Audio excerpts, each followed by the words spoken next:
तू ही रे माझा मितवा मालिकेच्या आजच्या भागामध्ये आपण पाहणार आहोत ईश्वरी आणि अर्णवचा लग्न सोहळा तर पार पडलेलाच असतो। दोघंही जण जोडीने आता सगळ्यांचे आशीर्वाद घेत असतात।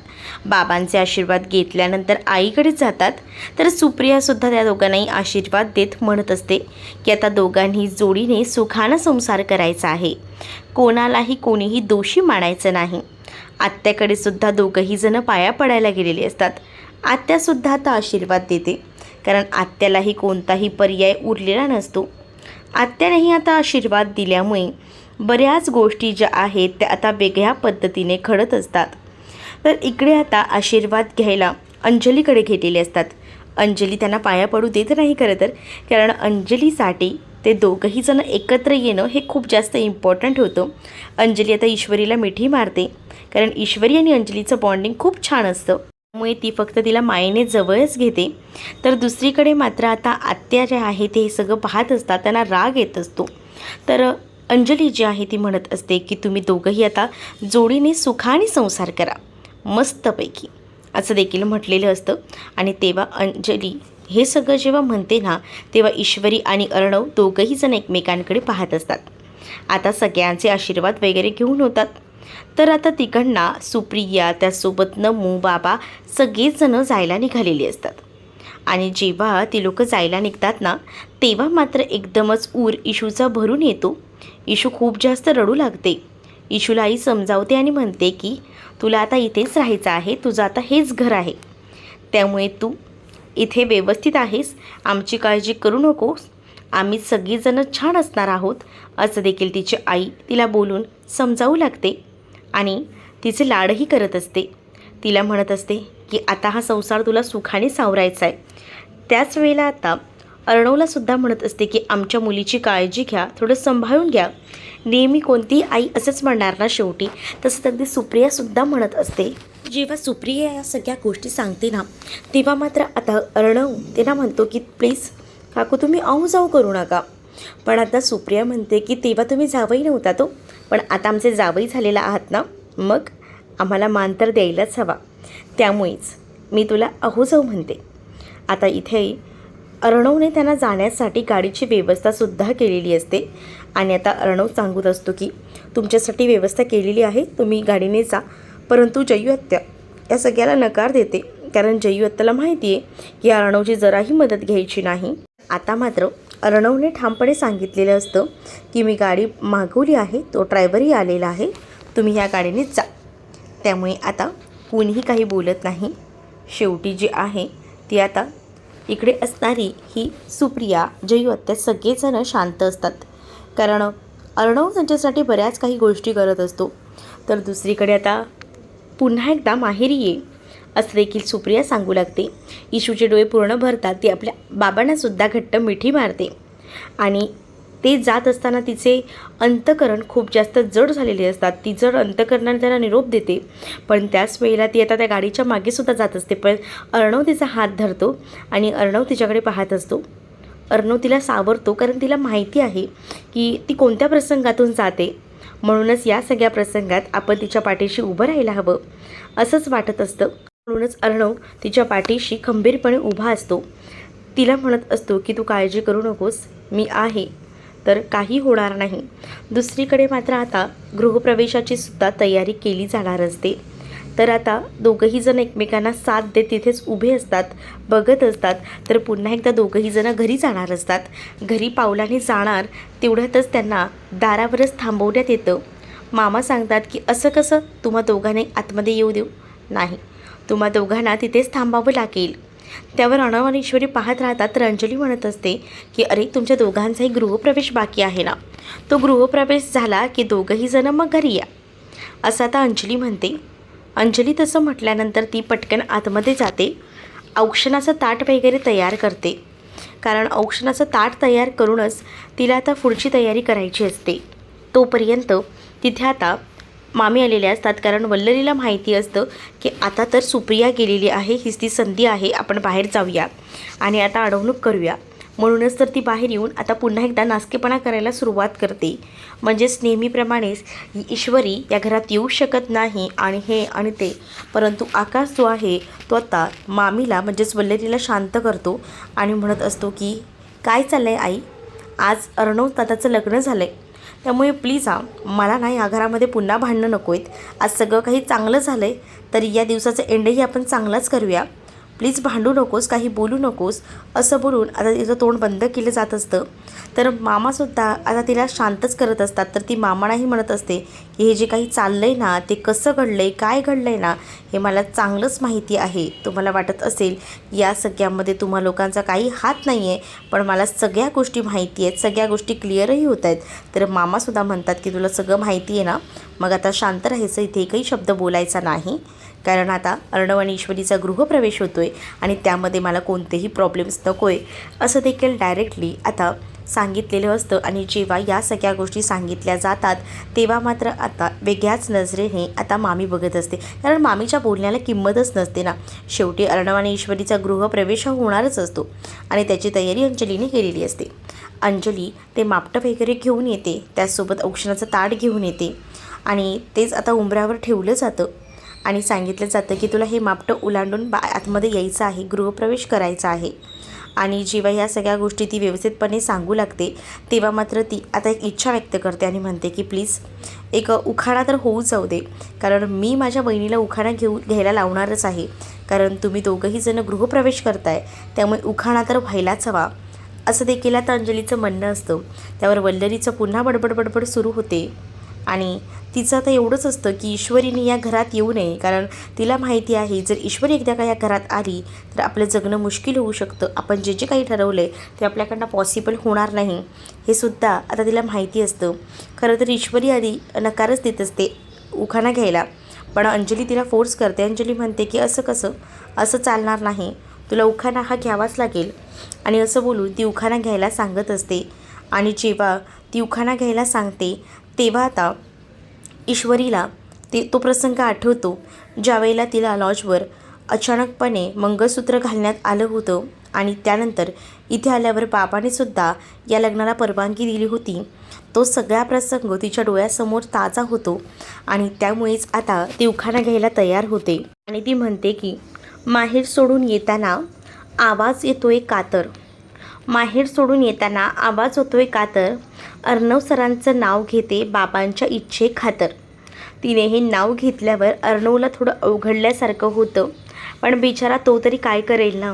त्याला माहिती आहे हे लग्न कोणत्या परिस्थितीत झालं आहे आणि त्यामुळे तो सुद्धा शांत राहतो, तो काहीच रिॲक्ट करत नाही. तर पुढे आता पाहायला मिळतं ईश्वरीने तर उखाणा घेतलेला असतो. ईश्वरी जेव्हा हा उखाणा घेऊन स्पष्टपणे व्यक्त होते तेव्हा मात्र आता अर्णवलासुद्धा उखाणा घ्यायला सांगितला जातो, कारण त्यांचा हा गृहप्रवेश असतो आणि मग शेवटी त्याने उखाणा घेणंसुद्धा गरजेचं आहे असं म्हटलं जातं. मग आता अर्णव तुझासुद्धा एखादा उखाणा होऊन जाऊ दे, ईश्वरीने तर खूप सुंदर असा उखाणा घेतलास, असं बोलून ईश्वरीच्या उखाण्याचं कौतुक मामा आणि अंजली करू लागतात. त्याच वेळेला अर्णवलासुद्धा उखाणा घ्यायला सांगितला जातो. अर्णव म्हणतो की नाही, या सगळ्याची काय गरज आहे, खरं तर नाही जमणार मला हे सगळं, असं देखील अर्णव म्हणत असतो. पण अंजली मामा फोर्स करतात अर्णवला आणि म्हणतात की नाही रे, तुला तर करावंच लागेल आणि ही रीत आहे आणि ती रीत तर फॉलो करावीच लागेल, त्यामुळे तुला आता उखाणा घ्यावा लागेल असं म्हटलं जातं. त्याच वेळेला अर्णव आता उखाणा घ्यायला तयार होतो. तो म्हणतो की मला जसं जमेल तसा मी घेतो. त्याच वेळेला आता अर्णवला डोळ्यासमोर तो प्रसंग येऊ लागतो, म्हणजेच राकेशच्या तावडीतून सोडवण्यासाठीच त्याने इशूसोबत हे लग्न केलेलं होतं आणि त्यामुळे डोळ्यासमोर त्याच्या तो प्रसंग येऊ लागतो. त्याने कशी राकेशची धुलाई केली होती, राकेशपासून त्याने कशा पद्धतीने ईश्वरीशी आता लग्न केलं आहे आणि त्यामुळेच आता तिला आपण सुरक्षित करणार आहोत, हा प्रसंग त्याच्या डोळ्यासमोर आठवतो आणि तो उखाणा घ्यायला सुरुवात करतो. आता प्रत्येक पाऊल टाकू एकत्र, प्रत्येक बाबतीत देईन मी तुला साथ, प्रत्येक पाऊल टाकू एकत्र, प्रत्येक बाबतीत देईन मी तुला साथ, तुझ्यावर आलेल्या प्रत्येक संकटावर मीच इंदोर, मीच करेन मात. असा एकदम बेस्ट असा उखाणा अर्णवने घेतलेला असतो. अर्णवच्या या उखाण्यावर मामा तर एकदमच त्याची तारीफ करू लागतात. मामा म्हणतात की कसला कमाल उखाणा घेतला आहेस रे. तर आता जी ईश्वरी असते ना, तीसुद्धा एकटक अर्णवकडे पाहत असते. ईश्वरीला मुळात कळतच नसतं की अर्णव सरांचं नेमकं काय चाललं आहे. प्रत्येक वेळेला ते मला म्हणतायत की तुझ्या जीवाला धोका आहे, पण काय हे काही ईश्वरीला कळत नसतं. परंतु जो काही उखाणा घेतलेला असतो ना अर्णवने, तो सुद्धा एकदम भारीवाला घेतलेला असतो. आणि जेव्हा तो उखाणा घेऊन दोघांचाही आता गृहप्रवेश होणार असतो, ईश्वरी अंजलीला सांगू लागते की एक पाऊल टाकून तू पुढे ये. तसंच आता उजव्या पावलाने तिला गृहप्रवेश करायला सांगितला जातो. उजवं पाऊल पुढे टाक आणि हा गृहप्रवेश होऊन जाऊ दे. ती आता ते मापटं ओलांडते आणि लक्ष्मीच्या पावलांनी ती घरी येते. त्याच वेळेला समोर कुंकवानी भरलेले ते ताटसुद्धा ठेवलेलं असतं, ज्यामध्ये आता ईश्वरीला पावलं ठेवायची असतात. आणि तिला आता त्याच्यावरनं हळूहळू का होईना पुढे यायचं असतं. आणि ती हळूहळू आता त्या लक्ष्मीच्या पावलांनी गृहप्रवेश करते. त्याच वेळेला आता अर्णव त्यानेसुद्धा ईश्वरीचा हात त्या सगळ्या प्रसंगात घट्ट धरलेला असतो आणि तो एकटक ईश्वरीकडे पाहत असतो.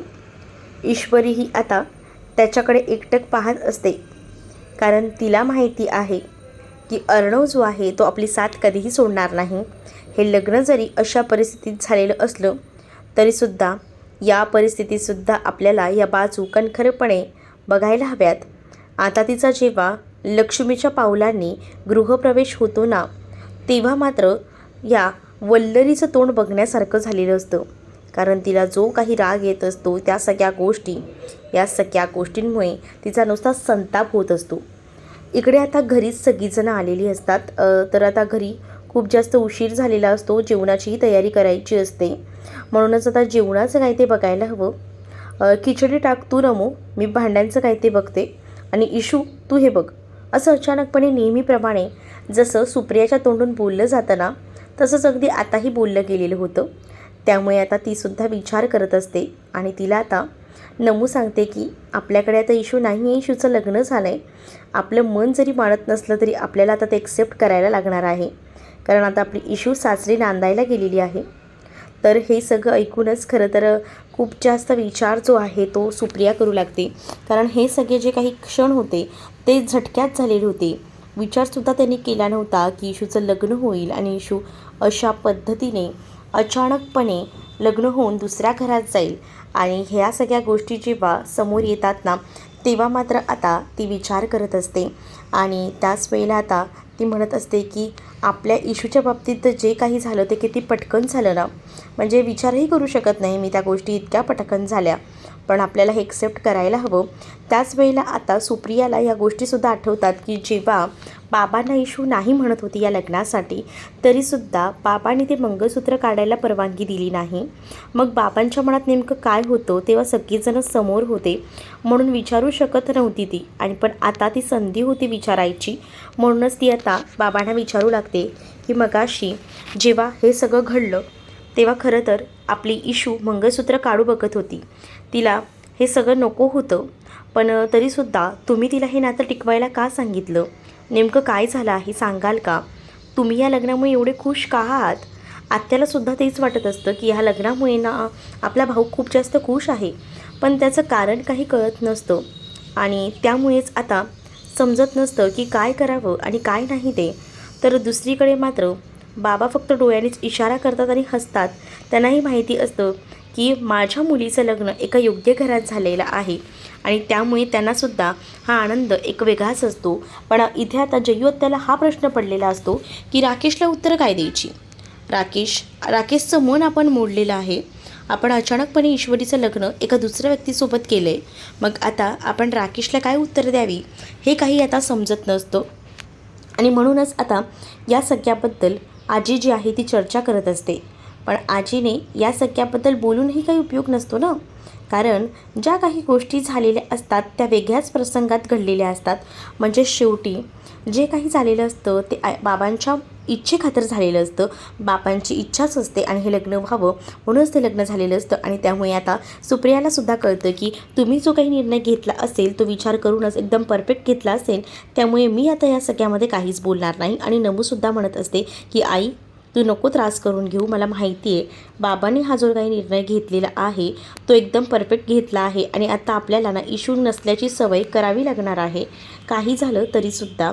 त्यामुळे तू आता एवढ्या गोष्टींचा विचार करू नकोस असं देखील आता आईला समजावलं जातं. आई खूप जास्त रडत असते कारण इशू अचानक घर सोडून गेलेली आहे ना.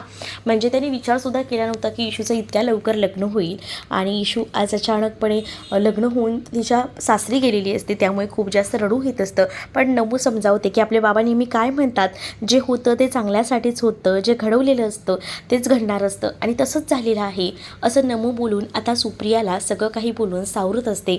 आणि जेव्हा ती या सगळ्या बाजू सावरून घेत असते ना तेव्हा मात्र आता बाबांनासुद्धा लक्षात येतं आणि नमू आणि बाबा त्यासोबत इथे सुप्रिया हे तिघही एकमेकांना मिठी मारून रडू लागतात. तर दुसरीकडे आता अर्णव ईश्वरीला देवघरात अंजली घेऊन येते. तिथे आजी ऑलरेडी उभी असते. देवाचे आशीर्वाद त्यांना घ्यायला सांगितले जातात. दोघंही जोडीने देवाचे आशीर्वाद घेतात. त्याच वेळेला अंजलीचं म्हणणं असतं की आता लाडकी सून तर या घरात आलेली आहे तर आता सूनमुख तर व्हायला हवं आणि म्हणूनच ती अंजली जी आहे ती आजीला म्हणते की आजी सूनमुख तर बघायला हवंच ना. पण आजी म्हणते कोणतं सूनमुख, कशाबद्दल तू बोलतेस? मला मुळात ही सून म्हणूनच मान्य नाही आहे, मग कसलं सूनमुख बघायचं आहे असं ती आता म्हणू लागते. त्यावर आजी जेव्हा हे सगळं म्हणते तेव्हा ईश्वरी आणि त्याचसोबत अर्णवला वाईट वाटतं. तर ईश्वरी देवाकडे प्रार्थना करत म्हणत असते की देवा हे लग्न तर केले बाबांच्या इच्छेखातर, पण या सगळ्याला माझं मन अजूनही तयार होत नाही आहे. कारण जे काही झालं आहे ते एकदम भयंकर झालं आहे. माझं मन या सगळ्यासाठी तयार होईल की नाही खरंच माहीत नाही, पण बाबांसाठी म्हणून मी हे लग्न केलेलं आहे. इकडे आता अर्णव आजीशी बोलायला जात असतो पण आजीला एकही शब्द ऐकून घ्यायचा नसतो. आजी रागारागाने तिकडनं निघून जाते.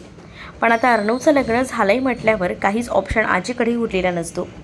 तर अंजली ही अर्णव आणि ईश्वरीला शांत करत असते. तुम्ही काळजी करू नका, मी आजीशी बोलते असं देखील ती म्हणते.